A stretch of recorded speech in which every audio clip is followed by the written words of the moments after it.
Hey everybody, this is Barry Mankin here with the Holistic Home Health Podcast, and we are here recording in Nashville, Tennessee. We're going to talk to a couple of my favorite guys on the planet, and they happen to be guys that are on our team. And my top two guys are here. I'm going to introduce to you Matt Freisz and Forrester. So, guys, welcome. Hello. Thanks for having me.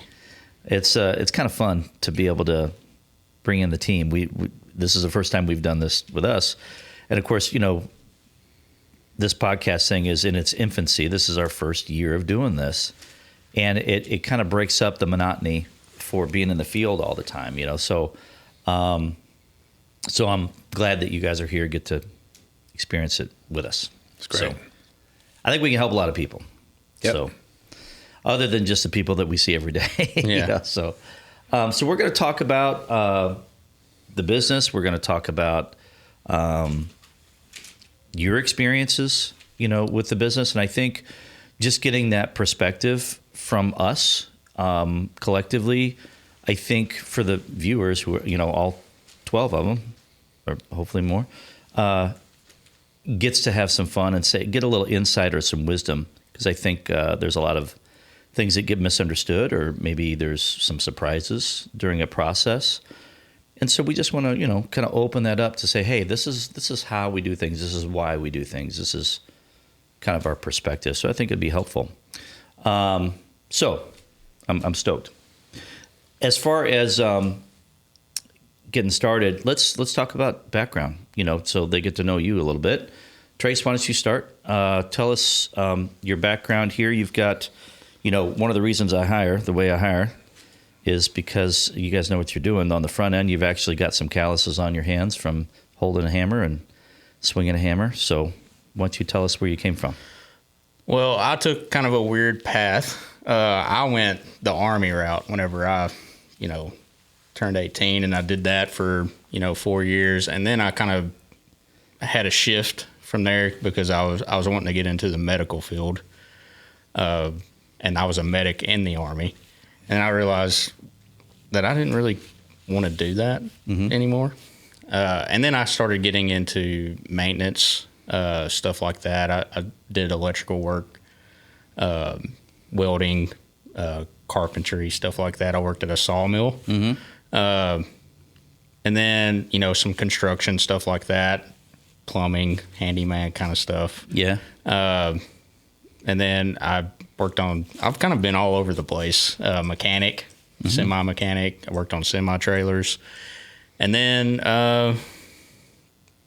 kind of got to the point where I was like, I need to use my brain instead of my back. And I started getting into home inspections. And then I tried doing my own startup, and then I realized that I needed to take a step back and get in with somebody that already had the infrastructure, learn the industry, and then probably not. Now that I've already kind of gotten a little bit of a pretty good feel for everything, I would rather have a front man and me kind of just do the work. I find the work more, you know, appealing than taking care of all the monotonous kind of stuff and the headache kind of stuff. Yeah. I don't want to, whenever I go home, I'd rather, you know, just be at home instead of not worried about a business and stuff like that. So that's kind of where I am now. When we first started, we had another inspector with us at the time. And so you were kind of like what I call the Kurt Warner. You're kind of like the sleeper guy that was, you know, learning the business. And for all you guys don't know, Kurt Warner was the supermarket guy. Yeah. So yeah, he was back when I watched football. That was like my team back in the day. But he was kind of like the sleeper guy. And then, you know, the first string got hurt, and he rose up, and then it's like, holy cow! Well, he goes on to win the Super Bowl. So you came up, and your knowledge base has just, I mean, blossomed. Like, you've become an incredible inspector. So I just want to, you know, obviously give you kudos, because you didn't come in like, hey, I know everything. And you also didn't come in and say, I don't know. Like, you're so green that we need to hold your hand. You were hungry for it, right? So like you went after it. You were like, tell me what else I want to learn. Tell me about this. Tell me, like, you're always asking questions. And because of that hunger, I mean, I think you've been a fantastic inspector, and you've like grown quickly past few years. So my top guy now, on the environmental side for sure. So, and then after this, we were like, okay, Trace is getting in a little bit on the environmental. He's learning more on this side, and the home inspection side needed some help. And then in comes Matt Freisz. Tell us about your background. Right. I thought the number one prerequisite to work for Barry Mankin was that you had to be a guitar player. Right. Oh, yeah? Well, okay. Yeah, we made some allowances. Okay. Desperate times. Right. So going back to my high school days for summer breaks, I used to work with one of my buddy's dads who was a contractor, right? So throughout my career, like the last 40 years, let's say, right, I've been a business owner. I owned a few businesses, but it seemed like I would always go back to construction, right? I was a pastor for a while, right? That just paid peanuts, and so I had to supplement my income, and I would hook up with a contractor who went to our church and work with them, and that was great. So I learned a lot about construction over the last really 40 years. And while pastoring, I was kind of getting burned out on that, and knew that I wanted to do something else. I mean, like I said, I had a few businesses over that time, but because I had the construction background and my back was giving out and my knees were killing me, I said, I'm going to be a home inspector. So that was back in 2013, back when I was living in Florida, opened up my own home inspection company, ran that for 10 years, and sold it back in 2023. Thought I was going to be a real estate investor. I am a real estate investor, and that's a story for another time. But yeah, we moved up here to Nashville. You had kids up here, right? That's right. Yeah. They were going to school up here.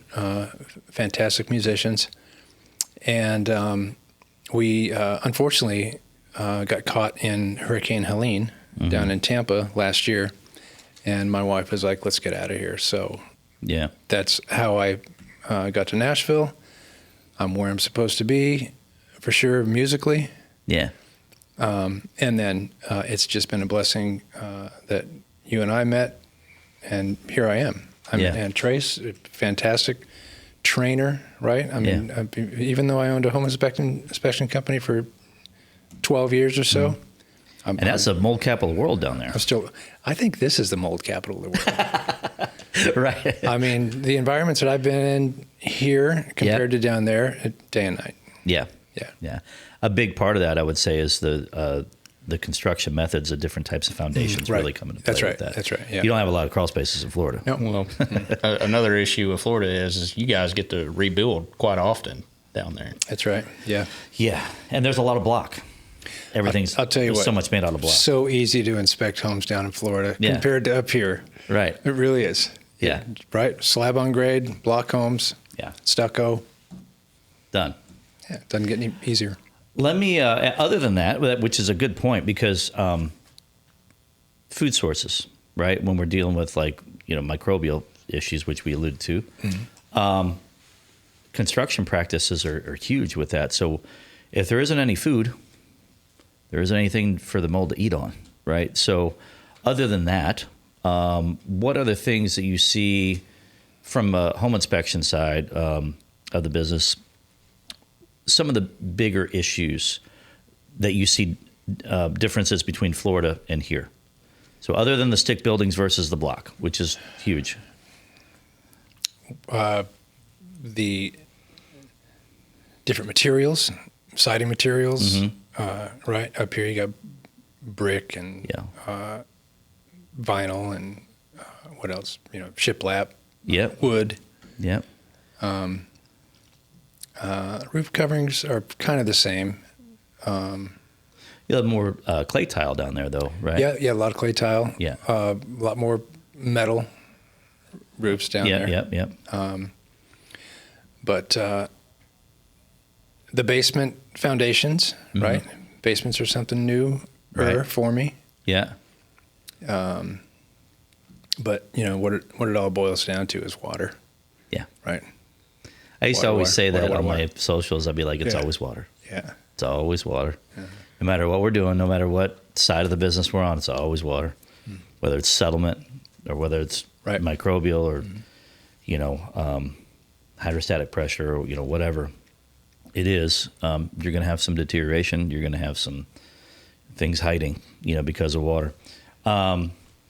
The other thing that I was going to ask about, 4-point inspections. Did you get into that? Oh, yeah. Explain to people what that means. Well, it was driven by the insurance companies down there in Florida. And, the insurance company just wanted to make sure that the 4 major points of the house was in good working order and safe condition, right? So that's the roof, HVAC system, electrical, and plumbing. Okay. And if those were not in good working condition, safe conditions, then the homeowner couldn't get insurance until those issues were fixed. Yeah. Yeah. More basic inspection, but nonetheless, that's right. The important That's stuff. right. It almost ridiculous. Yeah. It really, just insurance driven. And, like for instance, the electrical system, if we were doing a standalone 4-point, we were only opening up the electrical panel, making sure that everything was fine. And if the house was vacant, we might go through and check electrical outlets, switches, but for the most part, it's right. No standards of practice when it comes to insurance inspections down there. Interesting. Yeah. And from the other end, on the environmental side, that's a regulated state down there. So you didn't get into environmental down there. No, I kind of wish I would have, but I kind of stuck to just the basic, Right. I didn't do the ancillary stuff. So let's talk about up here, some of the main things that you guys see. Trace, why don't you talk about some of the major issues that you see inherent on most home inspections, whatever the scenario is. What's the most common things that you see? The biggest deal breaker is the crawl space. Yeah. Pretty much almost every house that I've inspected, the crawl space is usually the thing that gets in the way of finishing the deal.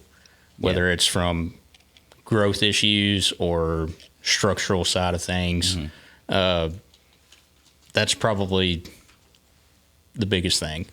A lot of people, unless you're, super, homeowner that gets in your crawl space and checks it out, annually. They're handy and all that. And you're, looking for those issues. People don't go in their crawl space unless there's a problem.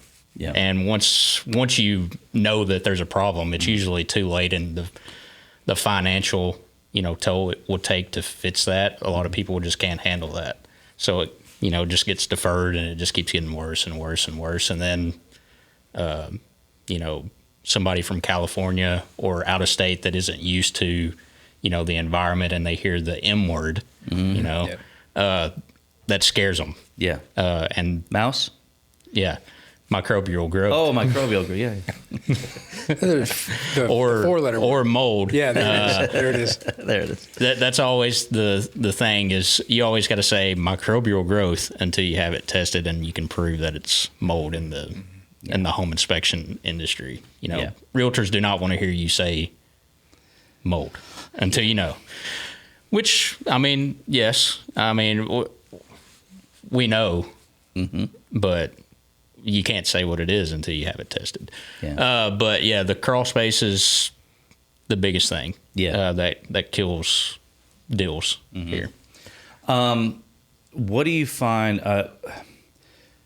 What do you find that's the hardest thing about the industry itself, as it relates to everybody that's involved? I know communication. It's kind of a broad I would There say you go. communication is probably the hardest thing because you don't know who you're dealing with until you meet them. Yeah. They have some indications on who we are from, reviews and stuff like that and socials and, all that stuff, or realtors, recommending us to them. However, we want to go in, clean slate and give that information. However, if you're a new realtor that's never used us before and we don't know how you react to certain things, a lot of times whenever we come across big findings, we want to give, not always, but we do give the realtor a heads up before we tell the client about that, just so they can kind of get out in front of that. And some realtors do not want to hear any bad news. They want it to be, this is a perfect house. You're not going to have to do any work. Close it. No issues. Right. Check the box. And it's kind of hard to deal with that from a home inspection side because we still have to give the clients the information. You're just not going to like us doing that. Yeah. And it can create an issue sometimes. I've talked about this before with, we had Logan Ray, who's one of our realtors that uses us quite often. And we talk about this process and the tension that needs to be managed between us and the client, between us and the agent, between the two of them, because we're kind of like in the middle, and we just share the client. We have the same client. And I think the industry has changed a little bit in regards to who we're serving. So much of this historically has been just through the channel of the lead generation, as far as like the business model, being generated with those leads through the agents. And it would almost be like the agents are our clients, but they weren't paying them. That's not who pays us, right? That's not who signs the contract. But it's kind of like a gatekeeper to the clients. And for some, I would say for some arguments, I would say that's still present, but the overall model of that has changed quite a bit because of online resources and education. People are learning a lot more, and now they're just coming straight to us, or they're telling their agents a lot that, hey, I want to use these guys for whatever reason, that is. And obviously our shtick is that we are more of a niche inspection company because we specialize in environmental testing. We specialize in moisture, and we can speak to those things with authority as opposed to just somebody doing an ancillary service. So in my mind, it's the lack of education with some of these agents is coming in, and it really makes them work harder because all these ancillaries are now part of that market that these people are wanting because they want more information on the house. We can provide that information within the scope of whatever that service is, but it means that process gets longer. It means they have to work harder to deal with that. If there's an anomaly that we have to deal with because of that information, most agents don't know about mold. Most agents don't, I got a sewer scope thing, whatever, chimney scan, and, all the different things that we do. It really complicates it, I think, for the agents. And in my opinion, something like this or us speaking to a brokerage will help educate them on all of those types of things that may come up, right? So that's, I think that's a good point. The crawl is always like the biggest. Nobody goes there, so nobody knows. And there's so many things that could be wrong down there because of that. What do you find, Matt, what do you see as some of the biggest hurdles in the industry or with the houses themselves since you've been here, whether it's a difference or a similarity with Florida, but what are you finding here with houses specific? And just give me an example of each. And then with the business, that Trace alluded to, the communication and the crawl spaces. Well, on the business side, not much is different from down in Florida and here. And what I mean by that is, right, communication with realtors, number one. We always pride ourselves on how we communicate, not what we communicate. Because the what's kind of like pretty much black and white. Like it's like, here's what it is. You know, here's the photo. Yeah. You know, but how we present that stuff is really, I think, where we shine. Yeah. Not to, toot our own horns here, but like, I think that's the more important thing as far as our response or the way we manage this information for people. Right. That they're paying for. Gotcha. Yeah. So, down in Florida, when I was just starting off and throughout the whole time the business was open, right. One of my taglines was I was not an alarmist. Mm-hmm. Right. And that's pretty important when you're a home inspector. Mm-hmm. However, there's a fine line with that, right? Because like we were talking about, our customer, our client, the one who's paying is our client, right? Mm-hmm. So we are solely kind of devoted to them, right? The realtor,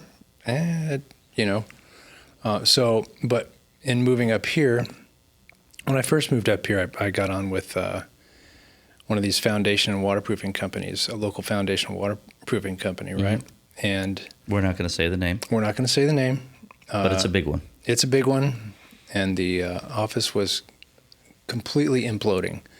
But that's all I'm going to say about that. But, during the training, when they would bring us like on-site training, and we'd go into a crawl space or a basement, and we'd see a little bit of microbial substance, right? Mm-hmm. We were trained to put the fear of God into the homeowner, because... So you're telling me they tell you... Yes. Fear. From training. Fear sells, right? And it was a sales position. Are you hearing that? It sucked, right? Every day I deal with this. Yeah, so I realize that I'm not a direct salesperson. Yeah. But and then right, and then when I came on with Four Corners, Tracy, you can remember, I think I had some questions while we were in the crawl space saying, hey, we're going to call this out? And it's like, no, this is just something that's naturally done in a crawl space, right? Minimal evidence, right? But you call it out, you say it's here, but it's not a big deal. Right. This is normal for our climate. Right. Yeah, and so it took a little bit for me to get out of the headspace of, mold. You've got to sell mold, But being with Four Corners and starting to learn more on the environmental side, I mean, it's right. It's a serious thing. Microbial substance, mold, is a very serious thing. I mean, I'm even sensitized to this stuff now. This is what's going on. Like you said, Trace, mention it if it's not a big deal. But when it comes down to it, it's the client who decides that. Yeah. Right. I really, and I know we've got stories that we're going to go over here, but of different scenarios. But we've alluded to in different podcasts with different people about this process and how strained it can be, and how it's done well as how it's done poorly. And having a process that works, it's when we see any growth, as it relates to microbial, when we have that hat on, because we're specialized in what we do. You guys have been trained mainly, through me, but you guys have certain certifications in anything that you do, and the idea is that helps back up whatever you're calling out beyond a home inspection. So when we get into the ancillaries, these things like air quality testing, mold testing, which is related in a lot of cases down here. Thermal imaging comes into play with that because of moisture, right? Which is mainly what we're looking for. Other than that, it's energy for air influence. Sewer scopes, and looking for issues with plumbing, irrigation we deal with. So all those influences around the house. Chimney scans, we've got another gentleman that does that. Everybody's certified in what they're doing, and that is huge for us. I mean, that's really if somebody's going to pay for something, we better be able to back that up to say, not only do we perform it, not only do we have the top equipment, but we've also been trained on this appropriately, and we've passed a certification to be able to say, okay, we know what we're doing. That gives a level of confidence to the client, and it also justifies that extra cost. So that's something that a lot of companies don't do.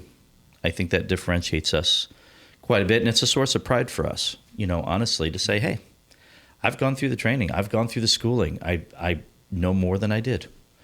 And so when we approach something, there's a level of experience beyond swinging the hammer, which, we've all done. And I, with my background, I was in construction most of my life, right? So I did a lot of landscape. I did a lot of water management when I was young. And that has so helped me to your guys' points earlier. It's like, hey, I want to start working with my brain. Everything hurts now because, the ankle, the knee, the shoulder, back, which is why we got into the functional space, because I see those guys on a regular basis and they help me. But I'm, having that level of experience and ongoing training for the agents, it's CE credits, right? But they're learning the same thing over and over, and maybe some changes in the industry. On our case, we're like stepping up to whole different, platforms in some cases to provide a service. That wasn't even something we offered before, So as we grow and as we get even better at what we do, we want to make sure to be able to have a holistic, which is our whole thing, this holistic approach to the house, deal with the building science for any of these contaminants or any of these influences, because our focus is health, right? At the end of the day, anybody can do a decent home inspection, right, and check the boxes and make sure that's a state certified inspection. And, most of them will disclaim the heck out of everything and say what they don't do more than what they do. The bigger companies, I'll say, which doesn't serve the client in my opinion. And I think we've all had that discussion, and would agree on that. There's a level of risk here. Yeah. But if we're really good at what we do, there isn't much risk because we're good. And again, I'm not saying that tooth our own horn. It's a value set. We care, which is why you guys are here, and that's one thing I appreciate about you guys. It's the heart behind what you do. You want to be excellent at what you do. You do care about the people. And if there's something wrong or we didn't quite say it the right way, or like it burns on you guys. So, and me too. Like if I do something like, man, I wish I would have, and there's nothing I hate worse than saying something. Yeah. And then getting in my car and I need to call them and go over that again because I did not like the way that I approached that. Let me call them again. I hate doing that. Yeah. Hey, I just want to make sure that you didn't have any questions because I said this, and although it's true, this can also be the scenario. Context, right? I want you to get the full picture, and let me just lay it out there for you. Yeah. I don't like walking back my words. That's one thing that absolutely drives me nuts. That's, again, to me, that's a level of integrity that you can't buy, you can't hire, you can't train that. Because anybody can learn anything if they have the right heart and they're willing. And again, so value you guys because of that. That's, to me, it's relational. Like, I can trust you, you can trust me, and at the end of the day, we're trying to transfer that to our clientele, to our relationships with agents, right? It's relational. So as an example, if there's a problem with the house or with the process or whatever, if we have a relationship with an agent, we can talk that out and say, well, let's work this out, right? If we don't, and people are reactive, it makes it harder. It can snowball. Yeah, quickly. And with all good intention on whatever end, like whoever's end, right? And at the end of the day, the client is the one that misses out if we don't have good relationship with an agent or they don't have good relationship with us. Like, hey, let's have coffee. Let's talk. Let's get to know our inspectors and have good dialogue with them so that we can help these people have good, healthy homes, which is really our heart. And, I would say that we are 99% of the time on the right side of all that. There's always the 1% that has a potential, and we manage that. But I'm really, really thankful, again, for you guys and your heart with that. Let's talk about, let's give me a couple stories, a couple examples of some things. Just in the past year, let's just say. Matt, why don't you give me a story of an example of a scenario that you want to highlight where a situation either was handled great or not? Well, you want me to go in that story that I told you at breakfast? Yeah. My client was the general manager of a national football team. Mm-hmm. So nice house, big house. Mm-hmm. I did the inspection, gave him the report, went back for a reinspection. The listing agent was there at the house. And they had hired a handyman or a handyman crew to do all the work that had been called out when, right in the report, it recommended a licensed GC do the work. And as I was going around looking at the work that had been done, it was subpar work in this really nice house, high-end client, and I just started calling out the work that it was subpar. So you were called back to the house, right, to check it, almost like just a reinspection. Reinspection. Yeah, that's right. Yeah, and you had said the word react or reactive, right? Mm-hmm. The listing agent really reacted in a bad way. So the listing agent was on site? Listing agent, yeah. A buyer's agent was there as well, and the client's wife was there. Mm-hmm. So being that it's my duty, right? I mean, like I said earlier, the client, it comes down to the client was one who paying for the inspection. Mm-hmm. So I just felt that, I do feel that it's part of my job to protect my client. Mm-hmm. And so the listing agent and I got into a face-to-face yelling match. Don't do this at home, kids. Right. This has only happened once, right? But right, I just kept yelling at him. I am protecting my client, and he, right. I mean, a real estate agent is in a real estate agent to make money, right? Mm-hmm. And so that was the bottom line for him. Mm-hmm. But things were just handled really poorly on both sides because I became reactive as well. Yeah, protecting. How did it shake out? I believe I apologized to the listing agent as we were leaving. Yeah. He didn't want to have any of it. Yeah. But, the windows that had been installed, it was brand new windows that were installed with like an inch gap of caulk around just about every window, right? Covers a lot of sin. Right.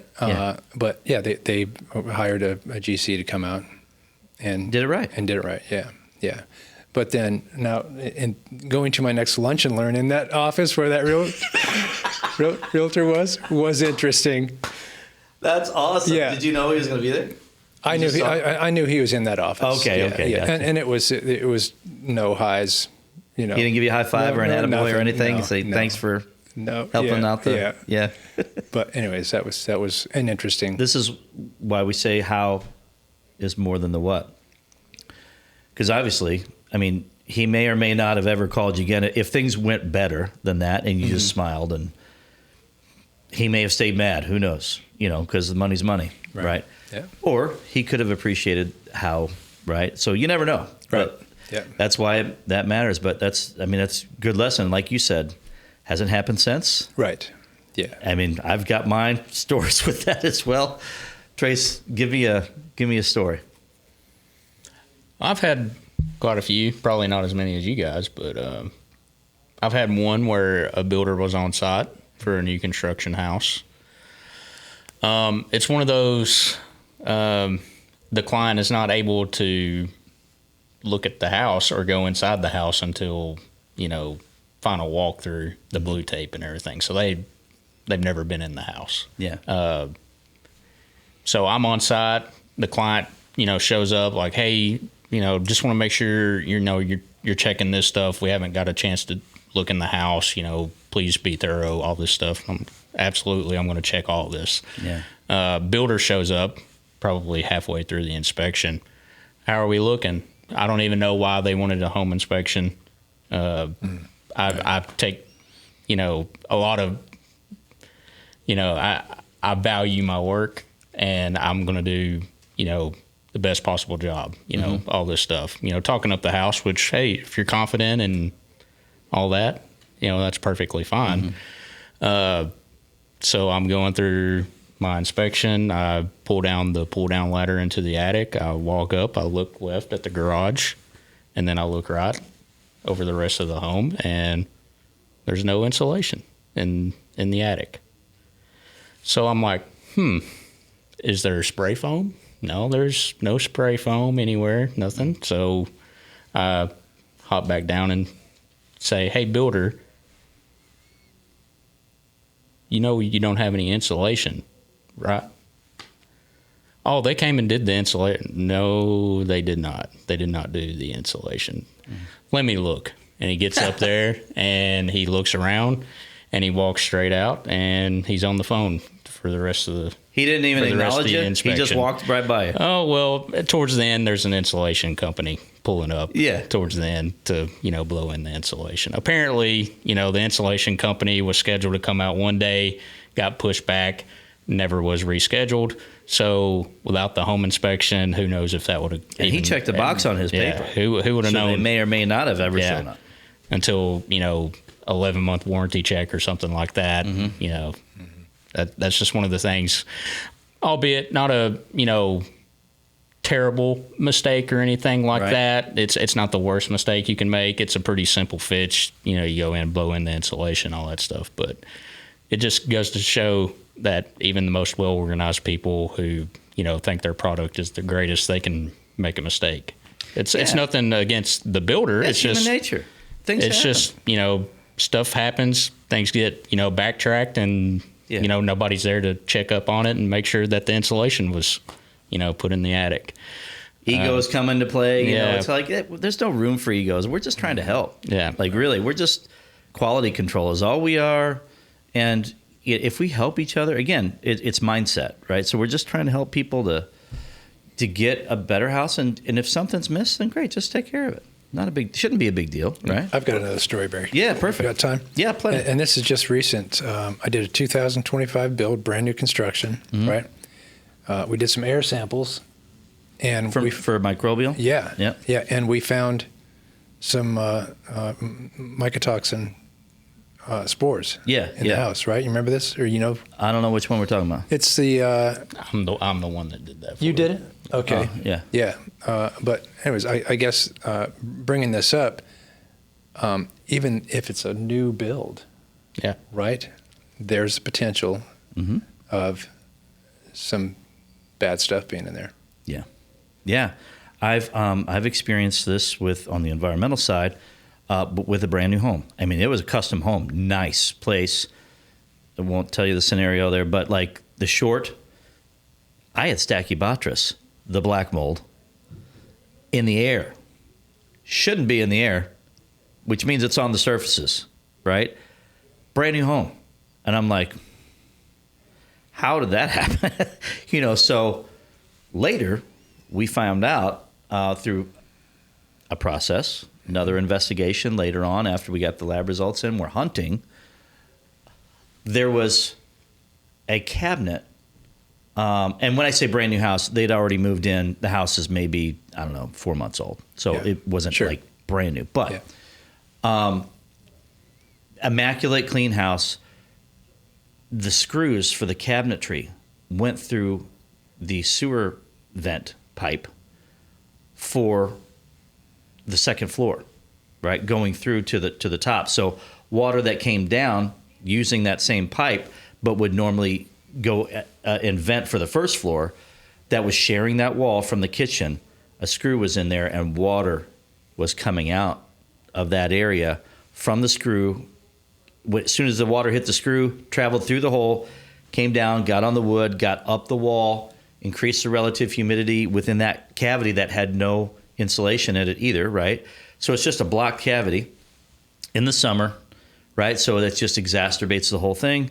And sewer gas and mold was coming through an outlet in that area. You could smell it, like, what? What's going on there? And it was the same mold that I found in the air just in that room, which means all of that room had to be cleaned. And I was thinking, okay, they have recent painters in here. They bring a drop cloth in here, maybe, if that was contaminated. No, it was that. Who would have thought that on a brand new house? Mm-hmm. And it was hard to find. Like, it had not presented itself yet, like a puddle or, something like that. Everything had the capillary action inside there. So it was like the person was sensitized and said, I smell something, blah, blah, blah. But that was later, So they've been in there for 4 months. They had no idea, right? But it took some hunting to get to it. So those weird kind of things can happen. And a lot of time on a home inspection, we can't, like my favorite saying that I had Don Canar on here several months ago with Blue Chip Restoration. Plug to Don. My favorite saying that he's ever said is like, my x-ray vision isn't what it used to be. I was like, that's hilarious. I'm going to use that every chance I get. Mm-hmm. And I've recently had to say that to actually a client. So it's like, we can only see what we can see. Out of it. I hope he did. Yeah, I mean, hopefully you got to kind of, weigh that out. Is like, is this a time for that? Yeah. Are they going to smile? Right. Is this person willing to laugh at this joke? Yeah. And then you had something with was it a townhouse too, that an example maybe, or a situation with a townhouse that so that's another thing. Townhomes, for all you super handy homeowners out there that do the correct thing in your home, you're doing roof inspections, HVAC maintenance, all the good stuff. It can just not be your fault at all. Right. If you're in a townhome and you share a wall with someone, it could actually be their unit that's causing you to have those issues. So I went to someone's house and they had some growth on a shared wall, and it was in their bathroom. So whenever I first saw it, I was, thinking it could be something to do with their sink leaking in the wall cavity or something like that. But as I went on, after doing some moisture mapping on the flooring and the wall, I looked at her and I said, this appears to me that this is coming from your neighbor. Mm-hmm. Is there any way we can get in his unit, you think? So we went over there and knocked on the door, and, he wasn't home or anything like that. So she wanted to get on the remediation route. So we went ahead and had people come out, and they ripped out the wall, and they're thinking that it's the slab. Mm-hmm. And I'm like, just from what I've saw, I just don't think it's the slab. I really do think it's the unit next to you. Mm-hmm. So she finally, got the neighbor to start looking around, and apparently he had some like boxes and stuff like that in a water heater closet. And whenever he started pulling them out, he just uncovered all kinds of mold. Oh my gosh. From where his water heater was leaking. Luckily for our client, the entry point for her unit was just at the bathroom. Unfortunately for the neighbor, his water heater was on the front side of the house, and it went all the way from the front side of the house to his kitchen, which is probably a good 30 feet. Oh my gosh. And that was not a good situation. No. And so many times we have, I would say it's rare that we give good news. Yeah, unfortunately, that's why we're there, addressing a pain point of some kind, because if your mind's telling you something, usually we're going to find something, right? Now, sometimes it could be this big, or sometimes it could be this big, and it could just be, or a bunch of little things. But whenever we come in, depending on what hat we're wearing, we're there to define things for people and bring some comfort to a process and say, all right, we have no skin in the game. We're not going to do any remediation, so we're not trying to sell them something. Right. To your point earlier, which I wanted to highlight, how this isn't done well is going to be scenarios where, A, you get an unprofessional person to come in to do the work, number one. And when I say unprofessional, they can still have a legitimate business, but when we're dealing with microbial, or how microbial, again, it's not the what, it's the how microbial is done, there are several large companies out there, and I won't name names, but they're there to remediate, but start with drying a lot of times. That creates problems, which we'll talk about in our next segment. But how we address an issue, what hat do they have? Do they have certifications? Are they insured for what they're doing? Do they have a license for that process? All those basic things, they need to be vetted on the front end. If you have a good network that you can trust, which we have a great network of contractors that we trust, that we don't do kickbacks from or anything like that.